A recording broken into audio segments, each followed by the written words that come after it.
Mateo capítulo 5, versículos 14 al 48.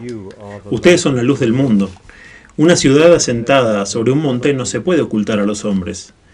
Tampoco se toma una lámpara y se la pone debajo de una cama, sino sobre un candelero y alumbra a todos los de la casa. Así brille vuestra luz delante de los hombres, para que vean vuestras buenas obras y den gloria a vuestro Padre que está en los cielos. No penséis que he venido a abolir la ley y los profetas. No he venido a abrogar, sino a cumplir. Porque en verdad yo os digo que hasta que el cielo y la tierra pasen, ni un ápice ni un punto pasarán de la ley, hasta que todo se cumpla.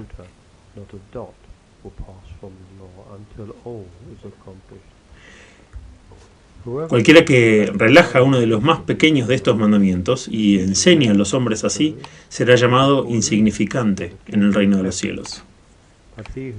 Pero el que los hace y los enseña, será llamado grande en el reino de los cielos. Les digo que a menos que su justicia exceda a la de los escribas y fariseos, nunca entrarán en el reino de los cielos. Han oído que fue dicho a los hombres de la antigüedad: no matarás, y el que mate será responsable de juicio. Pero yo os digo que cualquiera que esté enojado con su hermano será responsable de juicio. Cualquiera que insulte a su hermano será responsable ante el consejo. Y cualquiera que diga que es un tonto será responsable del infierno de fuego. Así que si estás ofreciendo tu ofrenda al altar y llegas allí y recuerdas que tu hermano tiene algo contra ti, deja allí tu ofrenda antes de ofrecerla y vete primero y reconcíliate con tu hermano. Y luego ven y ofrece tu ofrenda. Hazte amigo rápidamente de tu acusador mientras vas con él a la corte. No sea que tu acusador te entregue al juez y el juez al alguacil y serás puesto en la cárcel. En verdad te digo que no saldrás hasta que hayas pagado el último centavo. Han oído que se dijo: no cometerás adulterio.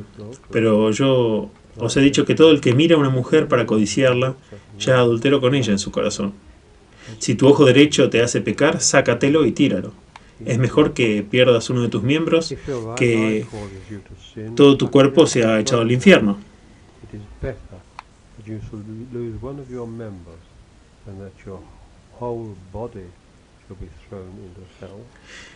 Y si tu mano derecha te es ocasión de pecar, córtala y arrójala lejos. Mejor es que pierdas uno de tus miembros que todo tu cuerpo vaya al infierno. También se dijo: el que se divorcia de su mujer, que le dé un certificado de divorcio. Pero yo os digo que todo el que se divorcia de su mujer, excepto por causa de fornicación, la convierte en una adúltera. Y el que se casa con una mujer divorciada comete adulterio.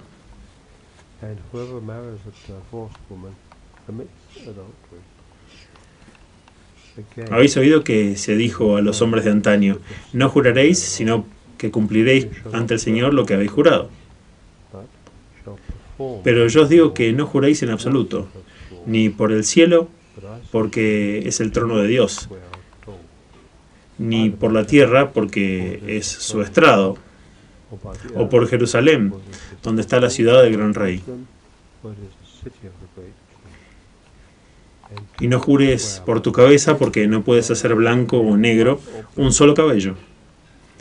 Que lo que digas sea simplemente sí o no. Cualquier cosa más que esto viene de mal. Has oído que se dijo ojo por ojo y diente por diente, pero yo digo que no resistáis al que es malo, sino que si alguien os da una bofetada en la mejilla derecha, volvedle también la otra.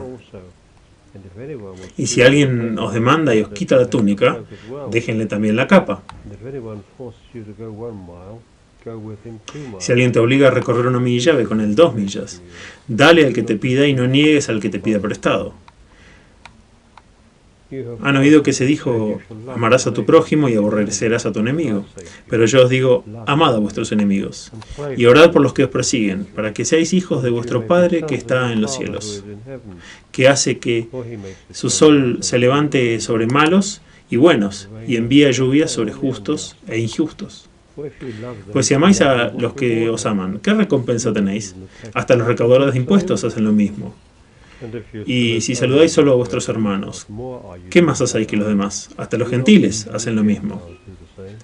Por lo tanto, tenéis que ser perfectos como vuestro Padre Celestial es perfecto. Las primeras palabras del discurso del Sr. Pawson son: deberíamos ahora pasar de los atributos del discípulo a las acciones del discípulo. A las acciones de un discípulo. De lo que somos a lo que hacemos. Consideramos dos áreas de comportamiento cristiano o conducta cristiana: el área social y el área espiritual. Y la diferencia entre estas dos áreas es que nuestro comportamiento social debe hacerse lo más público posible, pero nuestro comportamiento espiritual debe ser lo más privado posible. Nuestra pureza debe mostrarse a todos los hombres. Nuestra piedad nunca debe mostrarse a nadie. Y es este contraste entre estas dos áreas lo que quiero resaltar esta mañana. Cualquier inversión de estos dos es ofensivo. Si hacemos alarde de nuestra piedad y mantenemos oculta nuestra pureza, entonces ese tipo de testimonio está lejos de ser útil para la causa del reino. Nos ocupamos primero de nuestro comportamiento social, nuestra pureza, nuestras normas de moralidad, y Jesús dijo de nosotros aquí lo mismo que dijo de sí mismo. Yo soy la luz del mundo y ustedes son la luz del mundo. En el Nuevo Testamento la luz y la oscuridad son cualidades morales. Dios es luz y en Él no hay oscuridad, en absoluto. A los hombres no les gusta la luz, porque viven en la oscuridad y prefieren mantener sus obras oscuras. Entonces, y no debo repetir lo de ayer, esencialmente, la luz debe colocarse en público, en un lugar donde pueda tener la máxima influencia sobre los demás, donde pueda exponer lo que está oculto en la oscuridad y guiar a aquellos que desean ser guiados por la luz. Esto es lo que debemos hacer. Pienso que lo más difícil en el Sermón del Monte es primero dejar que su luz brille ante los hombres. Por naturaleza no queremos hacer eso. Y segundo, hacerlo de tal manera que le den el crédito por tus estándares a tu Padre Celestial. Creo que esa es una de las cosas más difíciles que Jesús nos dijo que hiciéramos. Primero, que la gente vea nuestras buenas obras, pero en segundo lugar, que las vea de tal manera que den la gloria a Dios. Como señala el comentarista Bengal sobre este verso, los hombres deben ver el resplandor y no la lámpara. Un punto que se señaló anoche. Alguien me dijo después de ayer por la mañana: si el mundo es la sopa, ahí es donde debe estar la sal. Y del mismo modo, al igual que la sal necesita estar en la sopa y esparcirse en el mundo, y no sirve de nada en el salero, la luz de la moralidad cristiana debe estar en la mirada del público si va a ser de alguna ayuda para otros. Al hablar de la luz, Jesús continúa hablando de la ley. No ha mencionado el Antiguo Testamento, excepto por cita indirecta e implicación. Y puede haber quienes pensaron que estaba proponiendo una nueva religión, por lo que en los siguientes versículos describe su actitud hacia la ley de Dios. Hay dos herejías que han aparecido a lo largo de la historia de la Iglesia. Una es oponer el Nuevo Testamento al Antiguo, que es una herejía, y es muy vieja, es creada por un tal Marcio. Y la otra es decir que el cristianismo no tiene prohibiciones, que hemos cambiado de la negativa del no lo harás al positivo tú deberás. Ambas posiciones son simplificaciones excesivas, y Jesús corrige ambas con estos 4 versículos. En primer lugar, dice que el propósito de la ley debe cumplirse y no abolirse. Ahora, ¿qué significa esta palabra cumplir? Algunas personas asumen que significa llenar por completo. En otras palabras, expandir y explicar. Pero tomándolo en su uso normal, en el Evangelio de Mateo, significa ser hecho, ser ejecutado. Algo que se ha dicho ahora se traduce en un evento para que se cumpla. Lo que fue dicho por el profeta y la ley de Dios está para cumplirse. Y Jesús vino, entre otras cosas, para realizarla, tanto en sí mismo como en los demás. No vino a abolirla, sino a realizarla. Es cierto que la cumplió al plantar su espíritu dentro de las personas, para que su mismo amor cumpliera la ley. Y no lo hizo a la manera antigua, imponiendo prohibiciones externas, sino que lo estaba cumpliendo al lograr que se hiciera de esa manera. El segundo versículo de esta sección, el versículo 18, que incluye una doble negación y un desierto, que enfatiza tremendamente el versículo, habla de la permanencia de la ley. Y le daría a Jesús el título de fundamentalista el día de hoy.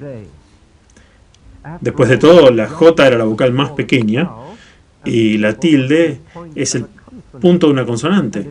Y si un predicador dice, creo que en la palabra de Dios hasta la vocal más pequeña y el punto de una consonante, es un fundamentalista. Pero Jesús dejó absolutamente claro que Él no vino a alterar, agregar o restar de la palabra de Dios. Vino a cumplirla. Y cualquier interpretación de la siguiente parte del Sermón del Monte que sugiera que Él estaba corrigiendo y alterando la ley de Dios, como por ejemplo el divorcio, es una pura contradicción de este versículo. Y nuestro Señor sería inconsistente si eso es lo que estaba haciendo. En tercer lugar, por cierto, noten que no habrá Biblias en el cielo. Espero que todos estén allí, pero no habrá escrituras. Ven que la palabra de Dios no estará en el cielo.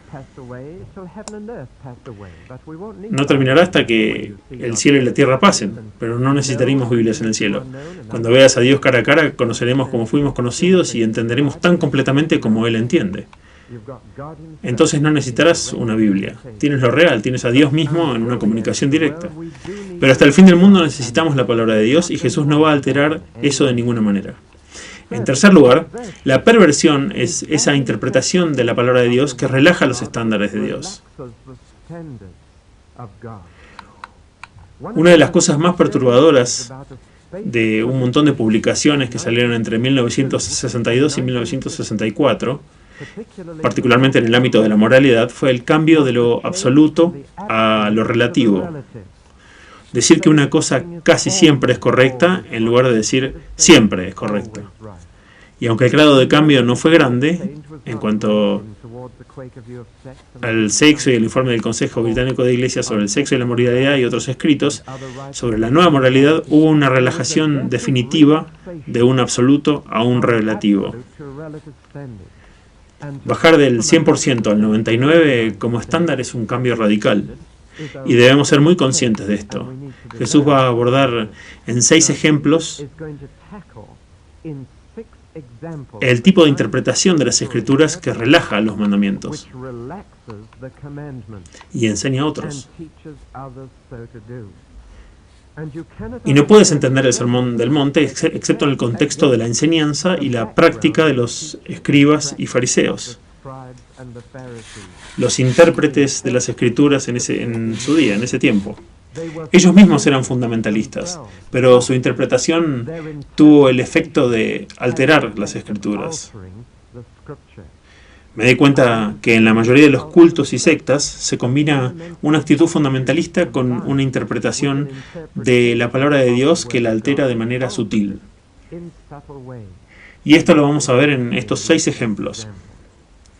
Finalmente, el versículo 20 dice que en la práctica de la ley tenemos que hacerlo mejor que los escribas y los fariseos. Ellos no han logrado alcanzar el grado, y esto es una declaración extraordinaria, porque los fariseos se destacaron en hacer buenas obras. Eran sobresalientes en asistir a la adoración, eran sobresalientes en la práctica de la oración, en el estudio de las Escrituras, eran sobresalientes en la autodisciplina, eran sobresalientes en el evangelismo, moverían cielo y tierra para ser un prosélito. Y Jesús, sin embargo, dice que a menos que podamos hacerlo mejor al guardar la ley de Dios, ni siquiera alcanzaremos el reino.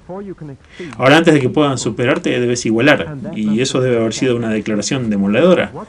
Por lo que él está insinuando es que todo lo que lograron era hacia el exterior, la letra interna en lugar del espíritu, y por lo tanto resultó en una justicia egocéntrica, en un lugar de una justicia divina, y lo va a ilustrar de 6 maneras distintas, a las que ahora nos dirigimos. Antes de ver estas 6 maneras, puedo subrayar para ustedes en sus mentes y en sus Biblias, si es necesario, que Jesús dijo: han oído que se dijo. Y las 2 palabras clave son escuchar y decir. Dijo. No se está refiriendo al Antiguo Testamento, sino a la interpretación oral y tradición de los escribas y fariseos. Si Jesús citaba la Biblia, él decía: ¿nunca leíste lo que está escrito? Pero aquí está hablando de lo que se escuchó y de lo que se decía. En otras palabras, se trata de las falacias del estudio de la Biblia de segunda mano. Ellos atribuyeron a su propia interpretación la infalibilidad que pertenece solamente a la palabra inspirada.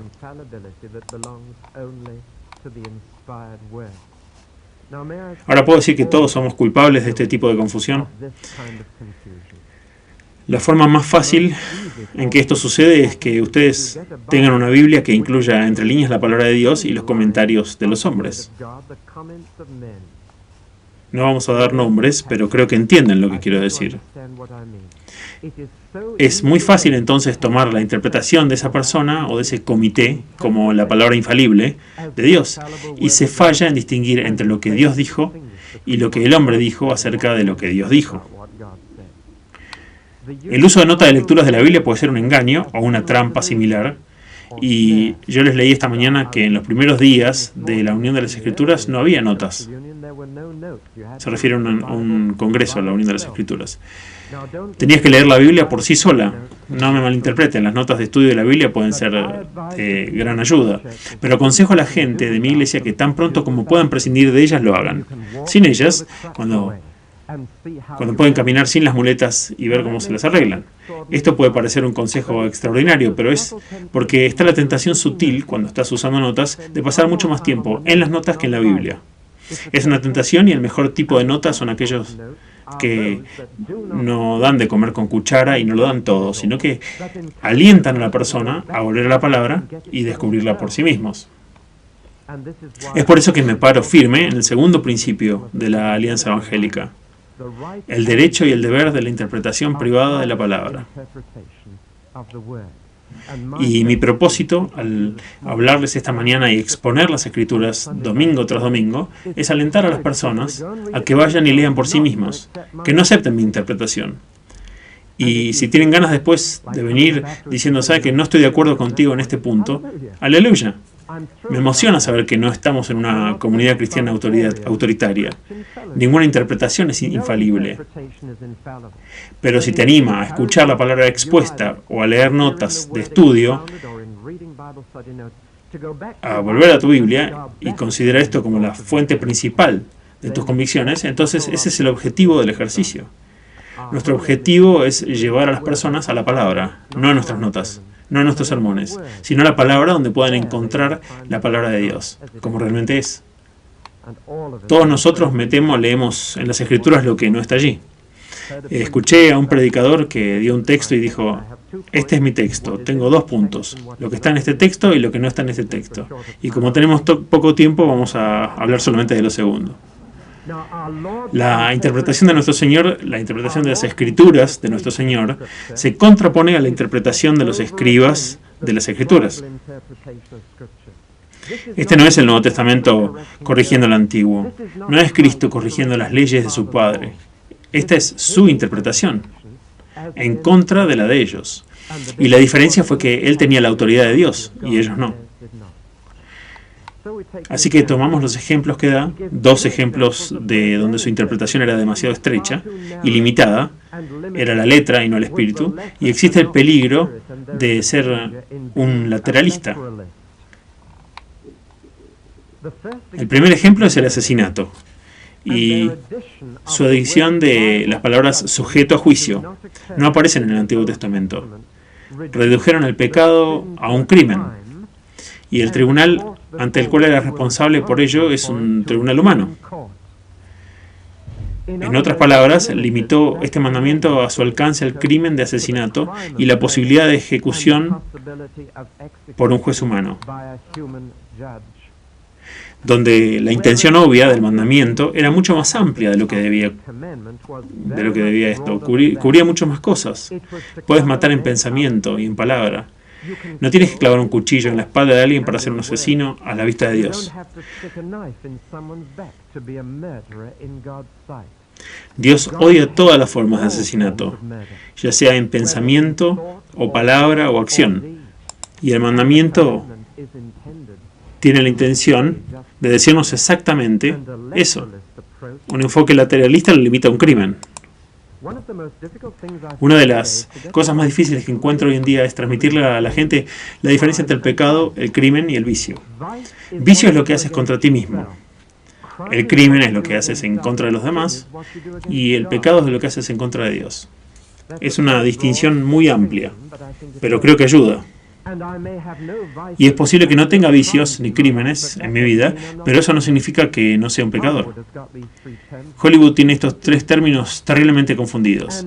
Y el mandamiento no matarás se refería al pecado, no al crimen. Estaba destinado a transmitirnos el pensamiento de Dios sobre nuestras relaciones con otras personas.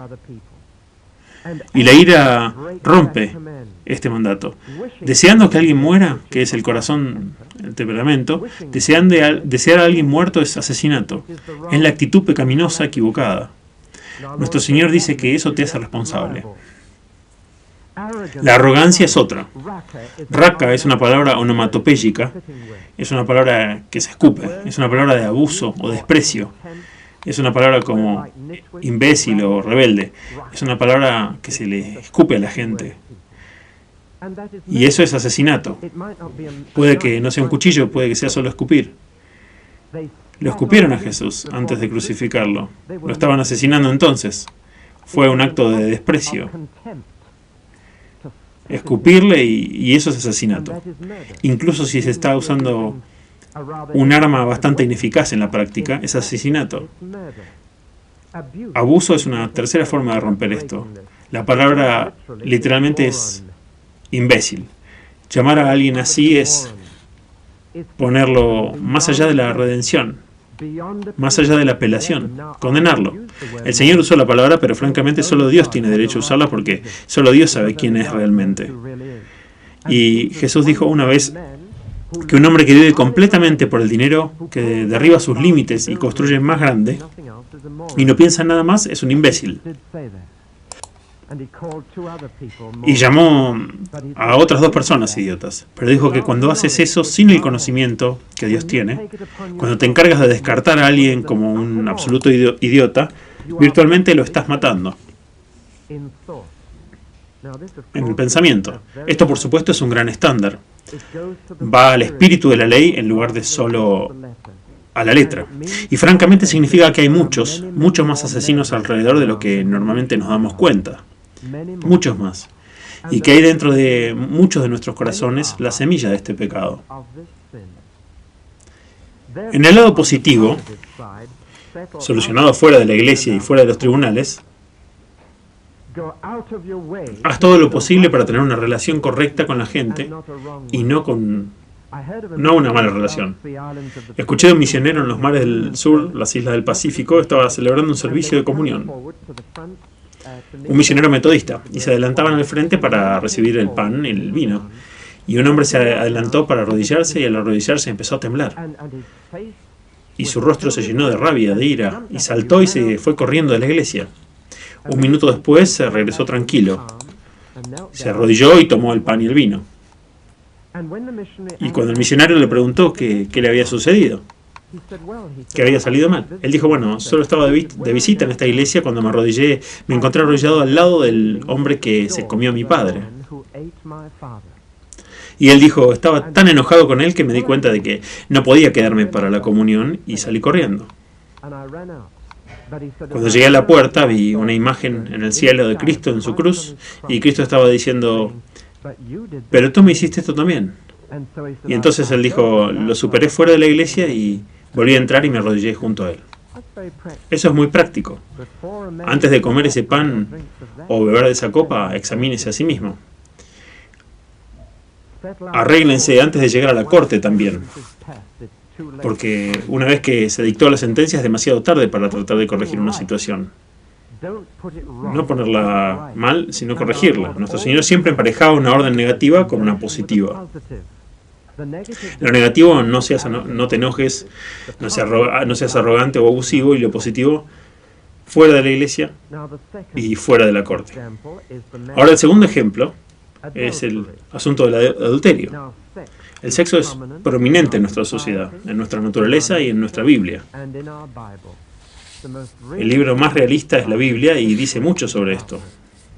Y tiene que ser así porque esto es parte de la vida. Y Dios tiene dos estándares simples con respecto a este asunto. Muy simples, y de estos dos estándares se puede deducir cualquier otro mandato. Castidad absoluta fuera del matrimonio, fidelidad absoluta dentro del matrimonio. Esta es la simple enseñanza de la palabra de Dios que nuestro Señor apoyó y que Moisés enseñó. No cometerás adulterio en relación con el primero de estos estándares, con el segundo. Ahora ambos estaban siendo relajados por los fariseos al ser citados fuera de contexto. Y al diablo le encanta citar la Biblia fuera de contexto. Veamos lo que se dice aquí. Primero, noten que Jesús en estos dos ejemplos habla a los hombres. La sociedad antigua culpó a las mujeres igual que la sociedad moderna tiende a hacer. Decimos mucho más sobre las mujeres sueltas en las calles que los hombres que son sus clientes. Pero si no hubiera clientes, no habría mujeres. Y nuestro Señor puso la responsabilidad de los estándares de comportamiento sexual a los hombres. Les habló a los hombres, y esto era radical y revolucionario. Y miren lo que dice. El contexto del séptimo mandamiento, no cometerás adulterio, es el 10º mandamiento, no codiciarás la mujer de tu prójimo. Lo interesante es que los fariseos nunca hablaban del 10º porque no podían guardarlo. Pablo de Tarso dijo esto, con respecto a la ley, irreprensible. Pero el único mandamiento que nunca pudo guardar fue el 10º. No codiciarás, nos dice eso en Romanos 7. Este es el contexto de eso. No es solo lo que nosotros hacemos, es lo que codiciamos y lo que deseamos. Y nuestro Señor busca distinguir la lujuria del amor. Y dice que no necesitas subirte a la cama de otra persona para quebrantar el mandamiento. Puedes hacerlo en mirar y en el pensamiento, así como de hecho. Ningún hombre habló como este hombre. ¿Recuerdan cuando le trajeron a la mujer que cometió adulterio? Creo, y puedo estar equivocado aquí, pero creo que cuando dijo que aquel que es sin pecado, no se refería al pecado en general, porque esto sería una conclusión muy general. Estaba diciendo quien está limpio en este asunto. Y te das cuenta de que fueron los hombres mayores los que fueron primero, los más jóvenes siempre son más temerarios, y estaban más dispuestos a justificarse y aguantar. Pero aquellos que han roto el mandamiento lo saben. Y el mayor salió y luego hasta el más joven. Dijo, si eres limpio, si eres puro en este asunto, ¿está bien? Puedes hacerlo. Y no quedó ninguno de ellos. Todos se fueron desafiados. Que esto es necesario se desprende, por supuesto, de la Biblia misma. La lujuria de los ojos va con la lujuria de la carne. Está el caso de David y Betsabé. David, un hombre conforme al corazón de Dios, es suficiente advertencia para nosotros sobre este mismo asunto. Fue Job quien le dijo al Señor, he puesto una guarda en mis ojos para que no mire a una doncella. Eso no significa que no debamos nunca mirar a una mujer. El obispo Taylor Smith es nuestro ejemplo sobresaliente aquí. Dijo disfrutar mirar a una bella mujer, pero cambió su disfrute en una oración. Agradeció a Dios por hacer que alguien fuera tan hermoso y oró para que ella se le diera fuerza extra para las tentaciones extra que tendría que enfrentar. Para los puros, todas las cosas son puras, y él podía mirar a una chica bonita así. Jesús conocía los peligros y dijo que rompemos este mandamiento al hacerlo en la mirada y el pensamiento. Ahora, de dos mandamientos que fueron interpretados de una manera estrecha y limitada por los escribas, pasa a dos cosas que fueron interpretadas en sentido amplio por sus adicciones y alteraciones e interpretación. Puedes hacer la escritura demasiado estrecha o puedes hacerla demasiado amplia. Una diferencia de ejemplo entre la letra y el espíritu. Recuerdo una querida señora que siempre se ponía un sombrero para venir a la reunión de la iglesia, siempre. Pero su gusto en sombreros y su actitud hacia los hombres cuando hablaba en la reunión de la iglesia desmintió por completo su cumplimiento de la letra de ese mandato en particular. ¿Ven la diferencia?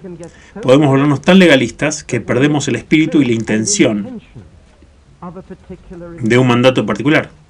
Lo menciono solo para mostrar que no estamos libres de eso.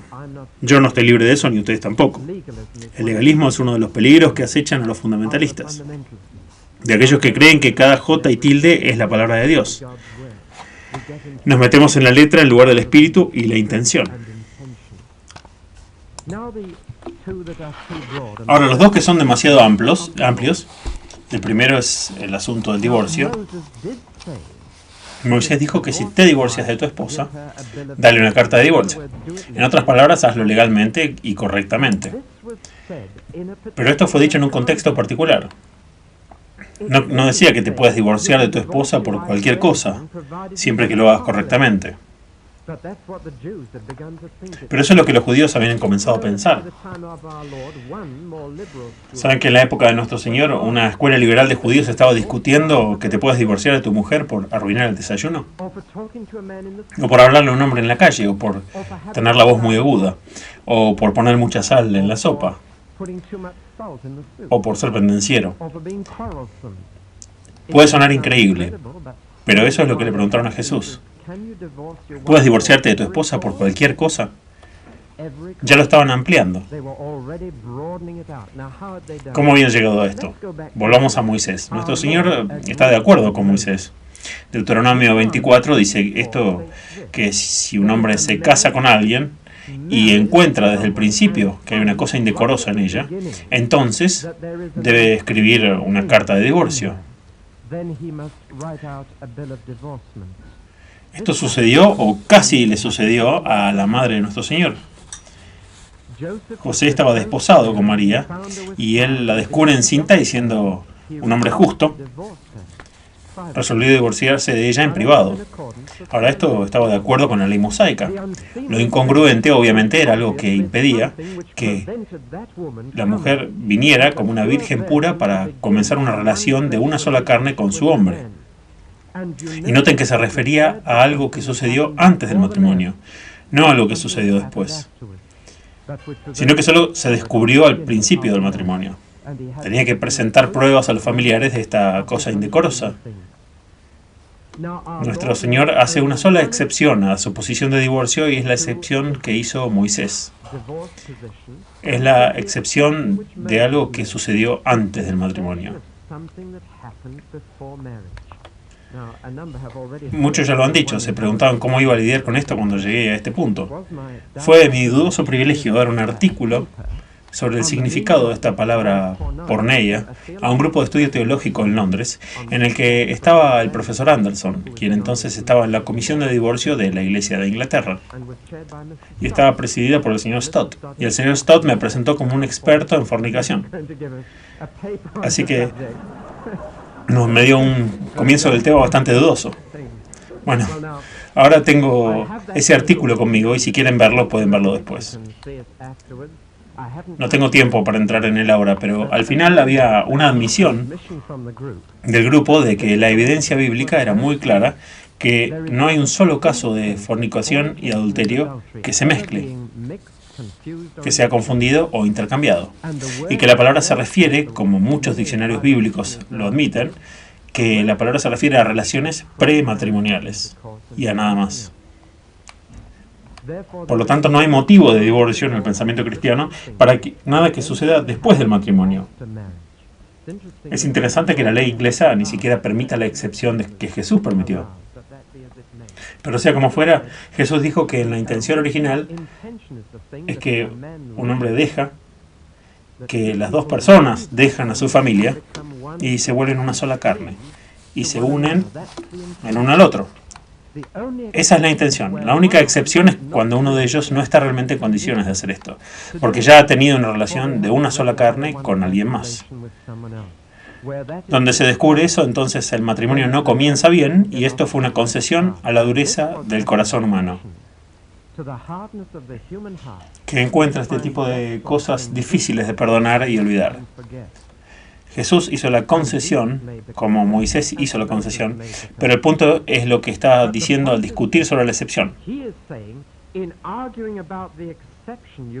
Ustedes, les decía, han convertido la excepción en la regla, y si pasara la mayor parte del tiempo esta mañana en la excepción, caería en la misma trampa que los fariseos.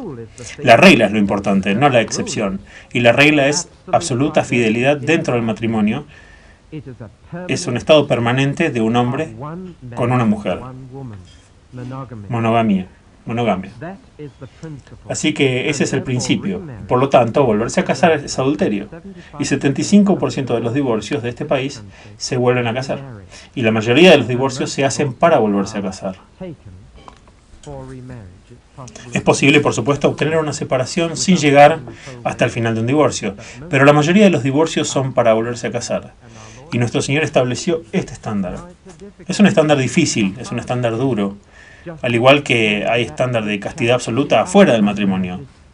La pregunta es si vamos a bajar los estándares de Dios a la naturaleza humana o vamos a elevar la naturaleza humana a los estándares de Dios, por la gracia de Dios. Este es el tema final que tenemos ante nosotros. El siguiente ejemplo es muy similar.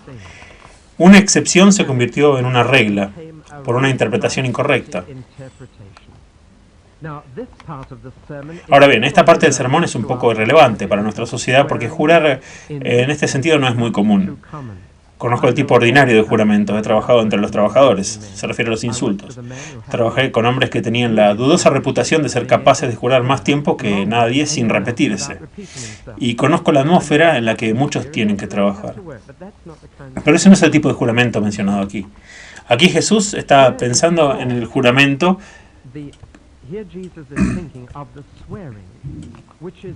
que es el uso de un juramento para hacer que un hombre diga la verdad.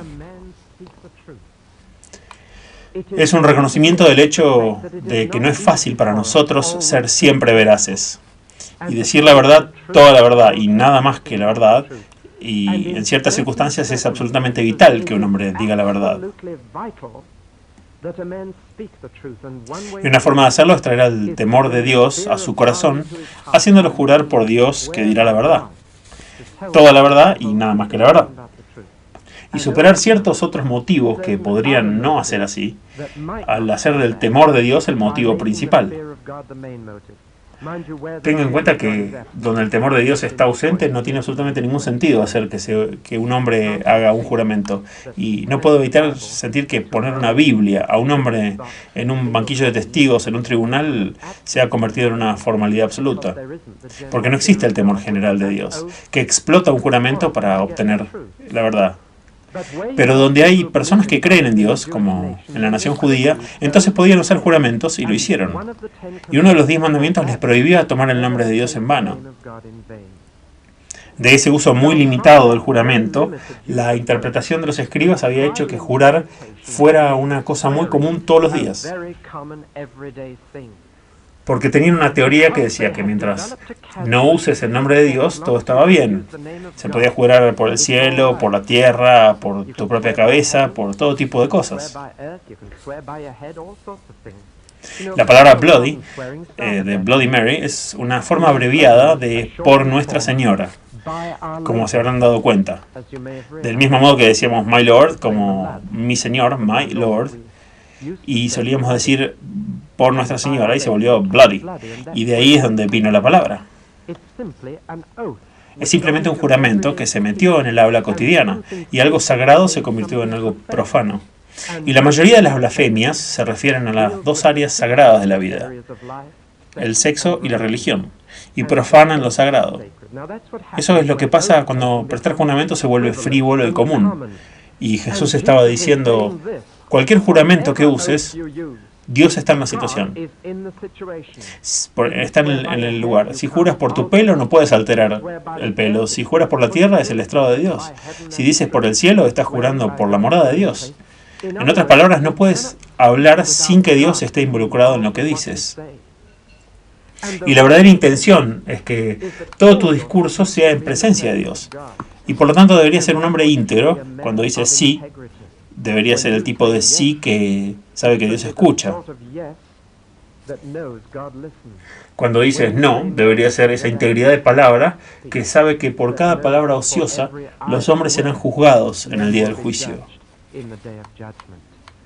Nuestra habla nos traiciona. Hay muchas maneras de ser deshonesto. La exageración es una de ellas.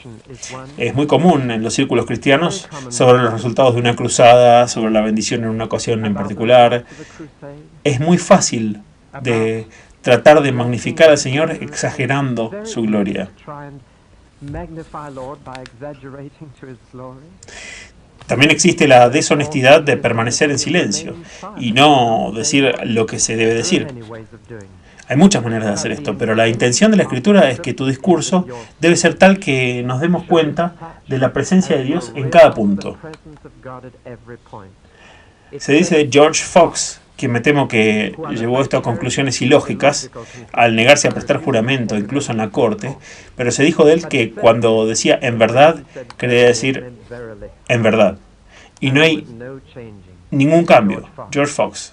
Esa debe ser nuestra integridad de expresión. No es necesario estar diciendo todo el tiempo honestamente, honestamente, honestamente. Algunas personas siempre están diciendo así, te hacen preguntarte si puedes aceptar algo de lo que dicen. Y si tienen que seguir diciendo honestamente, te preguntas qué quieres decir cuando lo omiten. Hay ocasiones que un juramento es correcto. Jesús mismo en ocasiones fue puesto bajo juramento y se puso en uno. También lo hizo Pablo. Pablo juraba por Dios o decía, ante Dios no miento. Hay veces que algo de tan crucial importancia necesita ser dicho que se puede decir en verdad, en verdad. Se puede decir más que sí y no. Pero eso es la excepción y la regla general es esta. No veo nada en este verso como los esenios y los cuáqueros lo hicieron para prohibir el juramento en un tribunal o en ciertas ocasiones. Esto trata de conversación cotidiana. Ahora llegamos a dos ejemplos más que se interpretan demasiado duramente. Y la dureza de nuevo es un pecado acosante de los cristianos. Se dijo de un gran expositor de la palabra que tenía tanto amor por el Señor que no le quedaba mucho para la gente.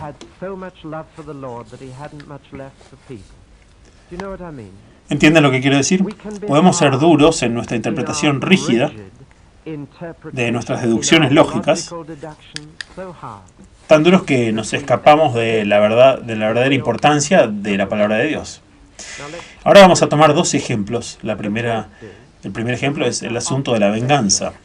La venganza es algo válido y correcto, pero debe ser aplicado correctamente.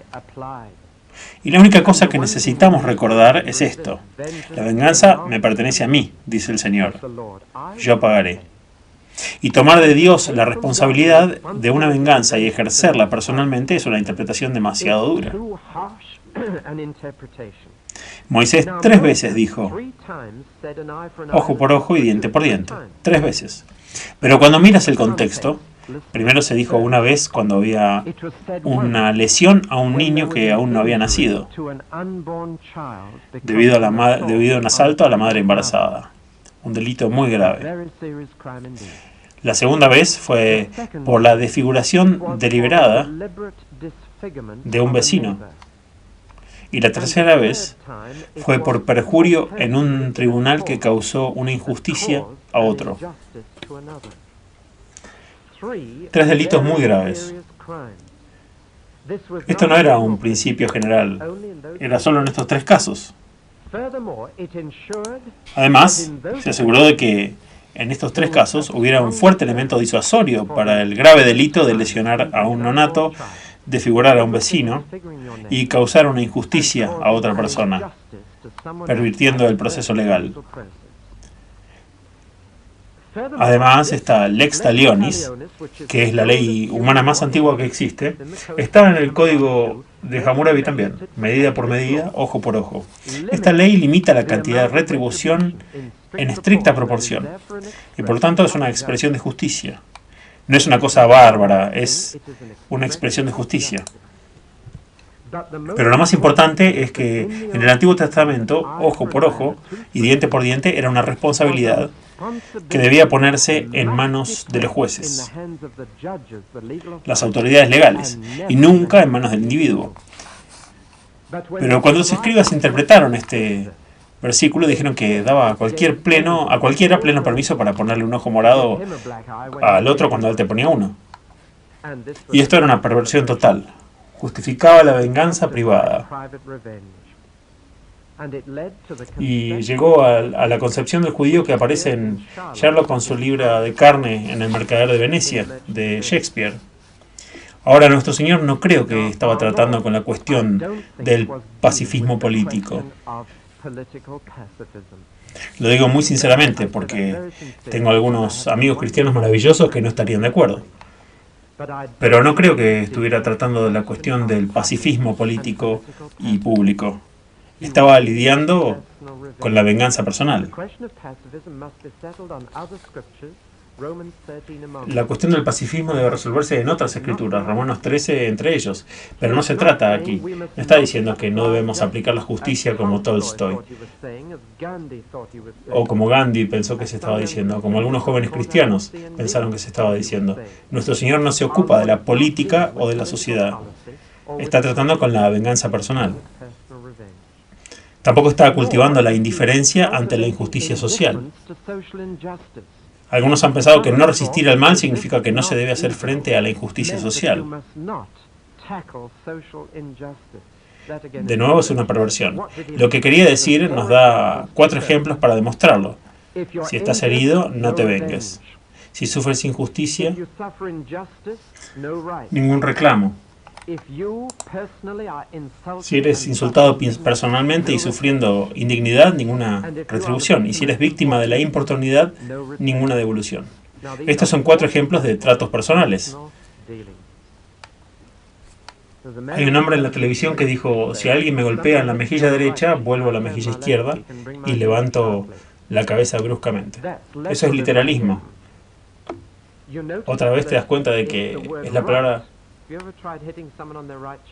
derecha. ¿Has intentado alguna vez golpear a alguien en su mejilla derecha? Espero que no, pero si se dan cuenta de que es un revés. Es una frase para cualquier golpe sucio. La mejilla derecha es cualquier parte para un golpe.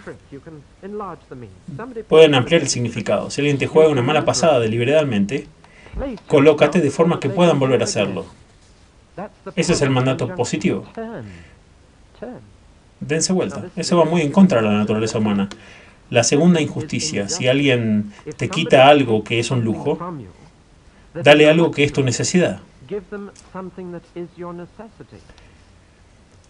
Puedes prescindir de un abrigo, pero no puedes prescindir de una capa en Oriente Medio. El abrigo es un lujo, es la ropa interior, la capa con la que duermes. Tienes que tener sí o sí una capa. Por eso Amós en el Antiguo Testamento critica a los que tomaban capas de los pobres. ¿Han oído alguna vez el proverbio cínico donde hay un testamento, hay parientes? Más familias se rompen por los bienes que tal vez por cualquier otra cosa. Pero Jesús dice que cuando eso pasa, cuando te quitan algo por ley, dejas que tengan algo más. Si alguien te obliga a ir 1 milla, recuerden que esto era un territorio ocupado y un soldado romano tenía el derecho de poner su equipo en el hombro de alguien y obligarlo a llevar su equipaje. por 1000 paces, 1000 pasos. Y en un territorio ocupado era con gran reticencia que los judíos se sometían a esta indignidad de tener que colaborar con el enemigo. Jesús dijo, ir una segunda milla. Como alguien ha comentado deliciosamente, la primera milla era rendir al César las cosas que son del César, y la segunda milla es dar a Dios las cosas que son de Dios. Yendo a la segunda milla. ¿Se dan cuenta? Es positivo otra vez. Si alguien te pega en la mejilla, vuélvete. Si alguien te quita el abrigo, dale la capa. Si alguien te obliga a ir una milla, vete 2. Cada vez es una orden positiva, de exponerse a la explotación y al abuso. Y la cuarta es que si un mendigo viene a ti, dale lo que te pida. No esperes que vuelva. He cenado con Toshihiko Kagawa, un gran cristiano japonés, y recuerdo que dijo esto: ¿por qué el diablo debe tener todos los ahorros del mundo? Dijo esto para justificar su propia generosidad, con su fortuna en los barrios bajos de Tokio. ¿Por qué el diablo debería tener todos los ahorros del mundo? Jesús es el ejemplo perfecto de estos 4 mandamientos. Lo golpearon en la mejilla en su juicio, pero no devolvió el golpe, sino que dejó que lo hicieran de nuevo. Lo obligaron a llevar su cruz desnudo. Y uno de sus últimos actos fue ser generoso con un ladrón moribundo que le pedía algo. Fue el ejemplo perfecto de todas estas cosas. Siempre practicó lo que predicaba, y el ejemplo final es el de la malicia. Aquí llegamos al corazón del Sermón del Monte, y esta es la más obscena, mala interpretación de las Escrituras que hicieron los fariseos. Moisés había dicho, ama a tu prójimo, y los expositores lógicos se pusieron a trabajar en esta frase y dijeron que esto significaba que si tienes que amar a algunos, tienes que tener la actitud diferente y opuesta a los demás. Y como lo contrario del amor es el odio, así que hay otros que tenemos que odiar, y lo contrario del prójimo es el enemigo. El prójimo es considerado como un compañero y un amigo para el judío, por lo tanto el enemigo es considerado un gentil. Por lo tanto, esto realmente te enseña a odiar. Todo le sonaba lógico. Me permito dar un ejemplo moderno y luego con vacilación. Pero creo que ilustra lo que quiero decir. El hecho de que la Biblia afirma que Dios nos predestina a nuestra salvación no significa, lógicamente, que predestina a otros a la condenación. Nuestra lógica permite deducirlo, pero me pregunto si no conduce a una interpretación demasiado dura. La mayoría de los sistemas teológicos son lógicos. Encuentro que la Biblia no siempre es lógica. No puedo conciliar la responsabilidad humana y la predestinación divina, excepto que debo creer que Dios tiene libre albedrío, así como que tengo una elección yo mismo que hacer. Y encuentro que tanto los arminianos como los calvinistas les encantaría reescribir el Nuevo Testamento en ciertas partes. Puede haber contradicciones, que quien quiera que pueda venir solo y aquellos a quienes el Padre atraiga vendrán. Me contento con pensar que solo debo ser consciente en mi interpretación de ser demasiado lógico, sacar lo que para mí son deducciones válidas, que se vuelven demasiado duras y demasiado severas. Por eso decían, ama a tu prójimo, y deducían lógicamente que debe tener un opuesto, que debe tener un corolario, y el corolario es odiar al enemigo. Jesús dijo que no es una deducción lógica. Debes argumentar desde el amor, y no desde la lógica cuando interpretas un pasaje como este. Y así, en el corazón del Sermón del Monte, nos dice que amemos a nuestros enemigos. El Antiguo Testamento había dicho así. Proverbios dijo que si tu enemigo tiene hambre, aliméntalo, se dice, porque eso le trae ascuas de fuego. Se dice de un joven cristiano en la India leyendo esto, dijo, es estupendo, me gustaría verlo chamuscarse, pero no, ese no es el espíritu de la orden. En realidad se remonta a una práctica en Egipto, donde un pecador penitente caminaría al templo llevando una bandeja de metal con carbón encendido en la cabeza, en señal de penitencia. Sé penitente, y si devuelves bien por mal, es probable que eso te lleve a la penitencia. Un joven fue a las habitaciones del cuartel y se arrodilló para decir sus oraciones junto a su banco, porque no había otro lugar. Y 2 pesadas botas del ejército le fueron arrojadas con mucha fuerza a la cabeza y le causaron mucho dolor. Un sargento que dormía enfrente se las había tirado. A la mañana siguiente, cuando el sargento se levantó de la cama, estaban sus botas de nuevo junto a la cama, pulidas. Y el sargento, como resultado de esa acción, se volvió cristiano.